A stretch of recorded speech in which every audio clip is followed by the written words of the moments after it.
Assalamualaikum warahmatullahi wabarakatuh. Perkenalkan saya Imelda Suryati Maulani dari NIM 112301100000050. Di sini saya akan membacakan tentang penerapan hikmah, ifah, syaja'ah dalam kehidupan sehari-hari. Yang pertama itu ada hikmah. Setiap perbuatan yang kita lakukan pasti memiliki sisi baik.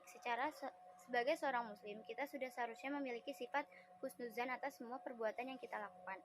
Akal sehat mewajibkan bahwa jalan yang baik dan benar adalah jalan Allah, karena jika menelusurinya mendapat ketentraman serta meraih peningkatan.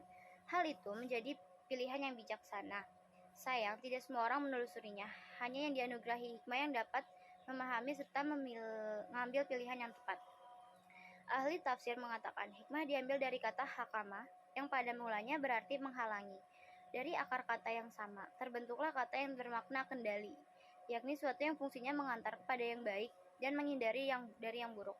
Untuk mencapai maksud tersebut diperlukan pengetahuan dan kemampuan untuk menerapkannya, sebagaimana yang telah dijelaskan dalam firman Allah, yaitu dalam Quran Surat Al-Baqarah ayat 269. Dia memberikan hikmah kepada siapa yang dia hendaki.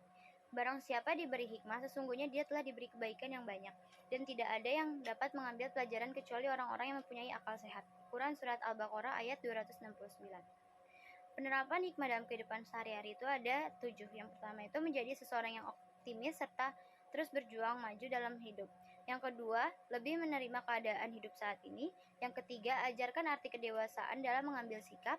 Yang keempat, belajar memahami jalan pikiran orang lain. Yang kelima, menghargai dan menghormati hak-hak orang lain. Yang keenam, mengetahui kebaikan yang dilakukan oleh orang lain. Yang ketujuh, berhati-hati atas apa yang dilakukan.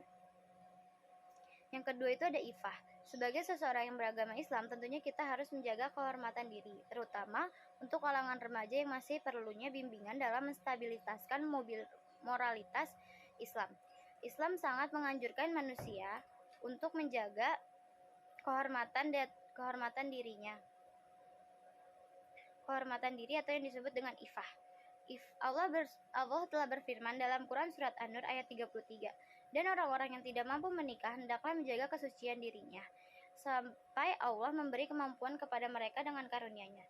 Dan jika hamba saya yang kamu miliki menginginkan perjanjian atau kebebasan, hendaklah kamu membuat perjanjian kepada mereka. Jika kamu mengetahui ada kebaikan pada mereka, dan berikanlah kepada mereka sebagian dari harta Allah yang dikaruniainya kepadamu. Dan janganlah kamu paksa hamba saya perempuanmu untuk melakukan pelacuran, sedangkan mereka sendiri menginginkan kesucian, karena kamu hendak mencari keuntungan kehidupan duniawi. Barang siapa memaksa mereka, maka sungguhnya Allah Maha Pengampun lagi Maha Penyayang kepada mereka setelah mereka dipaksa. Itu isi Quran Surat An-Nur ayat 33. Wahbah Juhaili dalam tafsirnya Al-Wasit menafsirkan ayat tersebut, yaitu jangan memaksa budak-budak wanita untuk berzina, baik dalam menginginkan menjaga diri dari perzinahan, ataupun tidak dengan maksud untuk mendapatkan keuntungan materi. Ifah diambil dari kata afah, yaifu atau ifah, yaitu menjaga kehormatan diri, kesucian diri, tidak mau mengerjakan yang keji. Secara istilah, ifah yaitu keutamaan yang dimiliki manusia ketika seseorang itu mampu mengendalikan syahwat dengan akal sehatnya, baik dengan menahan diri dalam hubungannya. Menurut Imam Al-Ghazali, ifah merupakan pemeliharaan diri dari perbuatan yang tercela, berupa kekuatan syahwat bahimiyah, artinya kekuatan syahwat yang mudah terpengaruh oleh kekuatan akal, sehingga apa yang dirasakan seperti kesedihan dan kegembiraan sesuai dengan petunjuk yang diperintahkan oleh akal. Ifah menurut Mustafa Al-Maragi, ketika menafsirkan Quran Surat An-Nur ayat 33 dalam tafsirnya mengenai kata wal yastafif dengan makna hendaklah dia berusaha mensucikan dirinya. Contoh penerapan ifah dalam kehidupan sehari-hari itu ada 7. Yang pertama itu selalu mengendalikan dan membawa diri agar tetap menegakkan sunnah Rasulullah. Yang kedua, senantiasa mempertimbangkan teman bergaul dengan teman yang jelas akhlaknya. Yang ketiga, selalu mengontrol diri dalam urusan makan, minum, berpakaian secara islami. Yang keempat itu selalu menjaga kehalalan makanan, minuman, dan rizki yang diperoleh. Yang kelima, menundukkan pandangan mata dan menjaga kemaluannya. Yang keenam, tidak khalwat atau berduaan dengan lelaki atau perempuan yang bukan muhrimnya. Yang ketujuh, senantiasa menjauhkan diri dari hal-hal yang dapat mengundang fitnah. Yang kedua itu ada syaja'ah. Sebagai manusia kita harus selalu berbuat baik kepada sesama. Salah satunya membela kebenaran dengan segenap keberanian.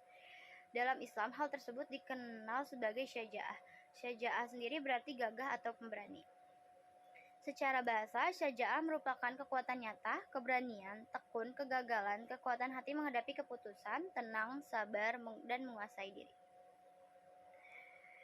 Senantiasa itu secara istilah, syaja'ah diartikan sebagai keteguhan hati, kekuatan pendirian, dan keberanian jiwa yang dimiliki seseorang ketika menghadapi masalah atau kesulitan.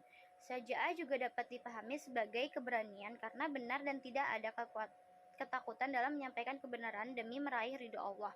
Sifat syaja'ah ini menjadi ciri seseorang yang istiqomah dalam menegakkan kebenaran di jalan Allah. Dalam pandangan Islam, Syahid Hasan al-Banna, pengertian syaja'ah adalah azimul ihtimal, yang artinya besarnya daya pikul dan daya tahan. Ia akan bersabar ketika diberi ujian dan ia akan bersyukur ketika ia diberi kenikmatan.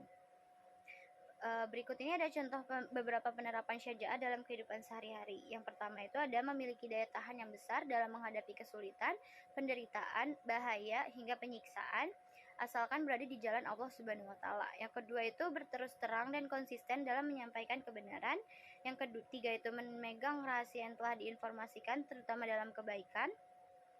Yang keempat mengakui kesalahan diri sendiri, bersikap objektif kepada diri sendiri. Sekian penjelasan dari saya. Wassalamualaikum warahmatullahi wabarakatuh.